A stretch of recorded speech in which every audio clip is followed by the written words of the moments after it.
Thank you very much for the kind introduction. It is a pleasure for me to be back in Japan, and I want to thank the Sasakawa Foundation for making my visit here possible. My subject today is US Middle East policy, and especially the role of the Israel lobby. The Israel lobby is not the only factor that influences US Middle East policy, but it is probably the most important. The lobby is the main reason why the United States has a special relationship with Israel. It is the main reason why the United States has been unable to broker a peace agreement between Israel and the Palestinians, and I believe it is the main reason why the United States is confronting Iran and may, in fact, use military force against Iran, although I think that is unlikely. Now, this is not just an important topic for Americans, it is also an important topic for people in Japan. As you all know, this is a subject that can be very controversial. I want to emphasize that I am not talking about some kind of conspiracy, some kind of secret Jewish cabal to control American foreign policy, or anything like that. That's all nonsense. Rather, I'm talking about the political activities of a set of interest groups, which include both Jews and non-Jews in the United States, and groups that work openly and legitimately in the American political system.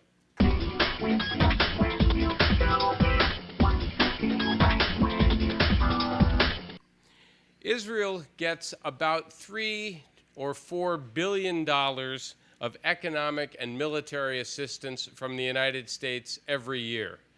That is the equivalent of about $500 for every Israeli citizen. Even though Israel is no longer a poor country, Israel's per capita income is 27th in the world now. Israel also gets consistent diplomatic protection from the United States, for example, in the Security Council. And we almost always take Israel's side when there is regional conflict or when there is a regional dispute. So what is the Israel lobby and how does it work? The lobby is a loose coalition of individuals and groups that works actively and openly in the American political system to promote unconditional U.S. support for Israel. Final point I want to make about what the lobby is. Not all Jews in America are part of the Israel lobby, and some important parts of the lobby, such as the so-called Christian Zionists, are not Jewish. So to be part of the lobby, it depends on your political views, your political position, not your religion, not your ethnic background. And since the early 1990s, pro-Israel political action committees, which are fundraising committees, gave about $55 million to people running for office to help them get elected. By comparison, Arab American groups gave about $800,000 in that same period. So $55 million on one side, $800,000 on the other side. You can see why politicians listen more to one group than to the other. So one strategy is to use the various mechanisms of American politics to get people who support AIPAC's view elected to office or appointed to key positions and to shape policy in that way. But there's a second strategy. The second strategy is to try and influence public opinion in the United States so that Israel is viewed favorably by most Americans. And you do this by trying to influence how Americans talk about it and how American media talks about Israel. The bottom line here is that the lobby's influence explains why the United States backs Israel no matter what it does, and why much of American Middle East policy is intended to try to benefit Israel.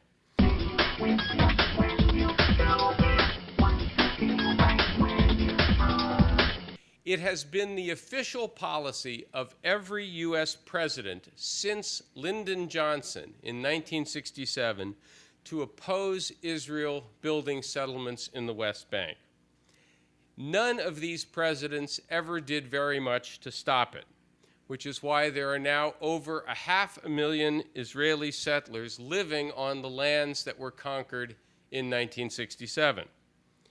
President Clinton, President Bush, and President Obama have all called openly for the creation of a viable, independent Palestinian state, yet none of them ever withheld American support for Israel or has done anything meaningful to pressure it to actually allow the Palestinians to have a state of their own. During the 2008 election, President Obama went to enormous lengths to demonstrate his strong support for Israel during the campaign.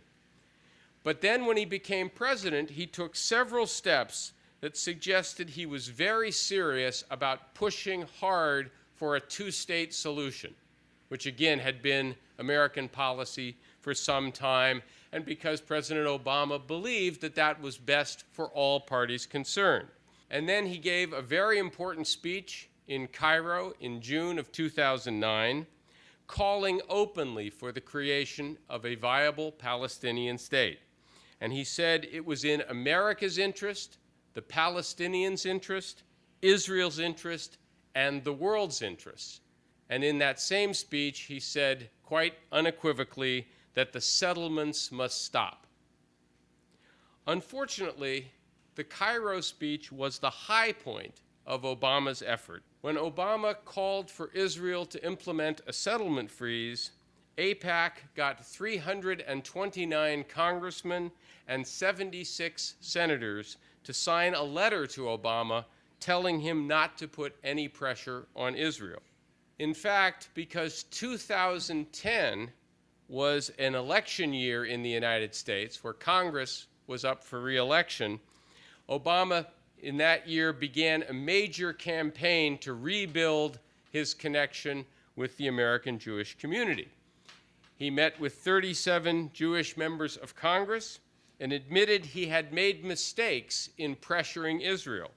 President Obama began his first term firmly intending to achieve a two-state solution, but Israel and the lobby defeated him at every point.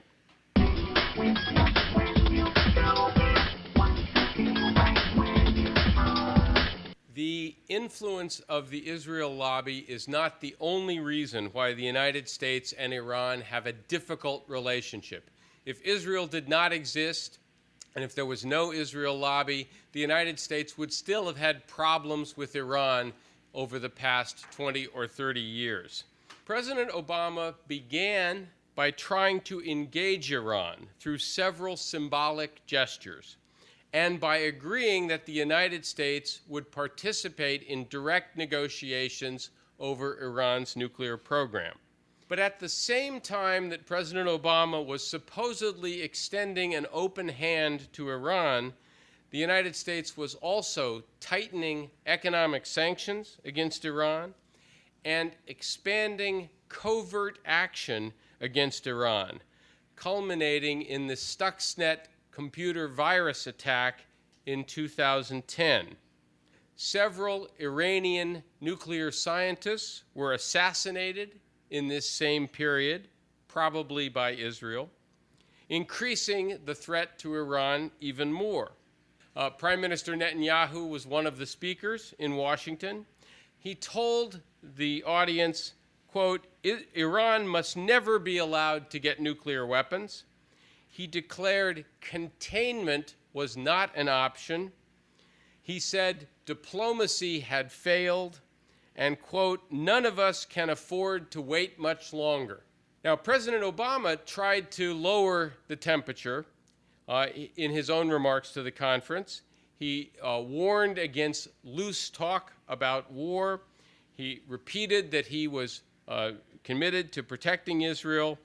But he also said, "I do not have a policy of containment. I have a policy to prevent Iran from getting a nuclear weapon."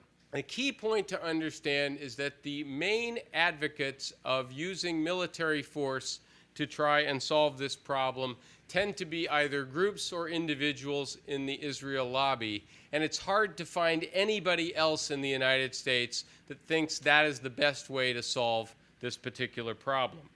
If it were not for Israel and the lobby, there would be no serious talk of war. In fact, absent the lobby, the United States and Iran might well have worked out some of their differences by now. Again, I want to emphasize we would still have disagreements with Iran, and we would still be opposed to Iran getting nuclear weapons, but we would not be seriously considering using military force to try and achieve that.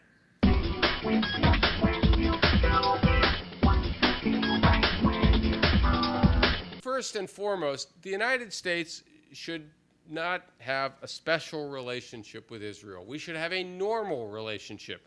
We ought to treat it the way we treat other democracies, supporting them when they do things we approve of and that we think are smart, and distancing ourselves when they're acting in ways that are contrary to our interests or that we think are not in Israel's interest. We should be committed to its existence, but not to its effort to colonize the occupied territories.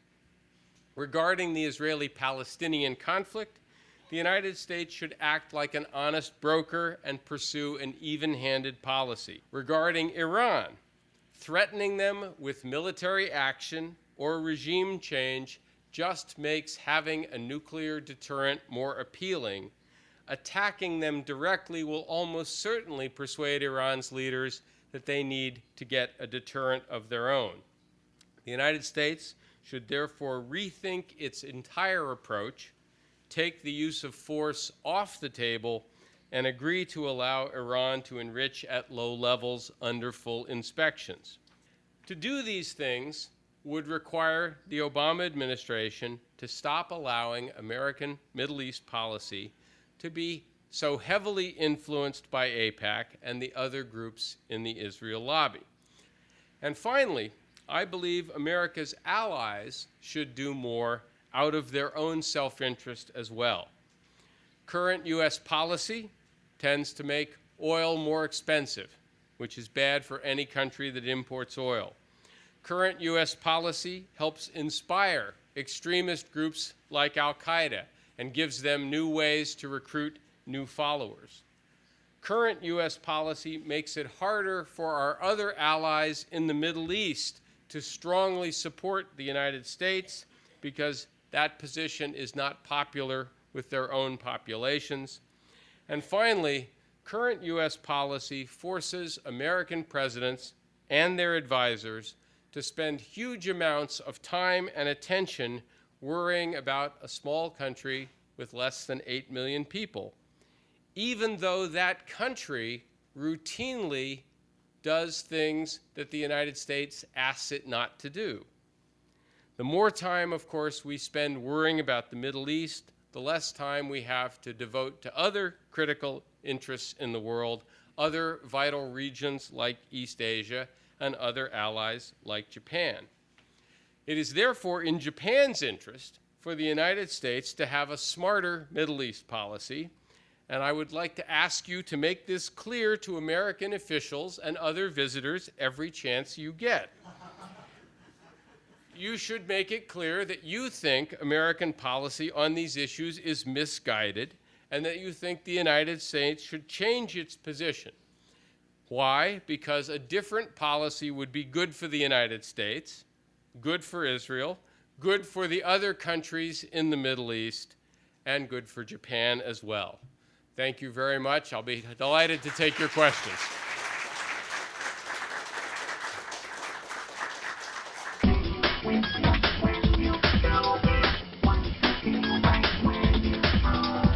I think the Arab Spring makes Israel and therefore makes also groups in the lobby very nervous, and understandably so, because they now live in an environment that is very unpredictable.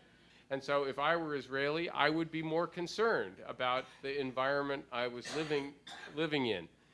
To me, that's tragic, because Israel, for its own sake, I believe needs to pursue peace much more energetically they should have done much more earlier when it was easier, and now it's going to be even more difficult given all the unpredictable things going on around them.